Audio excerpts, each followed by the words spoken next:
The kosher laws go back to Torah, to the 5 first books of Hebrew Scripture, and there are specific injunctions in there concerning the 3 major categories of kosher, which is the allowed animals. In other words, of all of the animals on the planet, we're only allowed to eat certain animals, and those are certain types of mammals, which are ruminants that chew their cud and have a split hoof,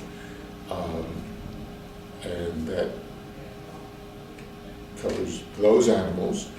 Then on the birds, it's actually a negative list. It's a list of the birds you should not eat. You also have a verse in the Torah that says, "You shall not see the kid in its mother's milk," which the rabbis develop into the notion of not mixing meat and dairy. It's not enough that an animal is kosher, but it has to be slaughtered a certain way to deem it, halachically kosher. And the slaughtering practices that are prescribed are basically excluding any animalistic, predatory way of killing the animal. So from the Torah's perspective, the slaughtering is done with the most human skill and sensitivity to the life of the animal.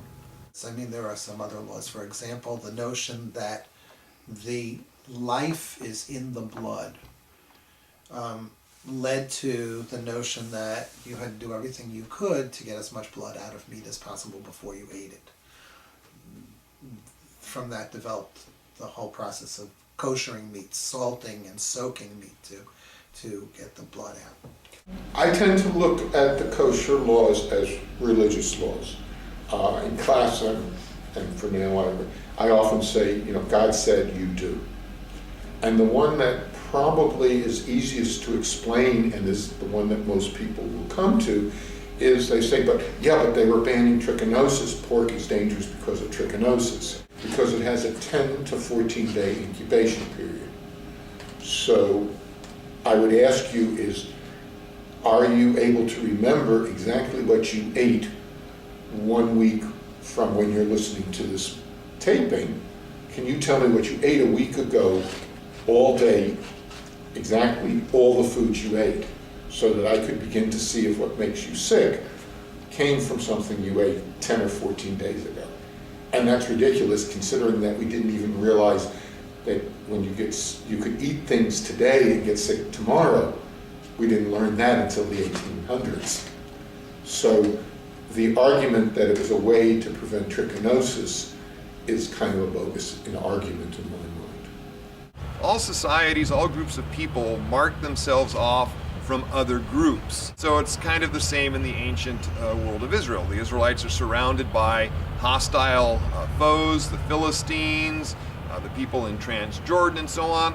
So it's not surprising that we find that within their religious laws are enshrined things that they're allowed to eat and things that they're not allowed to eat, which probably their neighbors did eat to some extent. So for example, in the Iron One period, we find a relative abundance of pig bones in Philistine sites and almost no pig bones in Israelite sites. And this suggests that there is already some kind of taboo on pig bones in this relatively early site, relatively early time. It was a way that the Israelites had of differentiating themselves from their Philistine neighbors on the coast. I think that the largest group of Jews living in the States today identify with a movement that is not halachic, doesn't follow Jewish law as a prescriptive way to live one's life. So the kosher laws are part of the historical canon, if you will, and have informed our people and our tradition, but aren't a mandated, God-given authority in how one behaves and acts today. And I think, for a Jew who is observant and who is concerned about the dietary laws, they're going to take the time to think about it and feel connected to their tradition through it.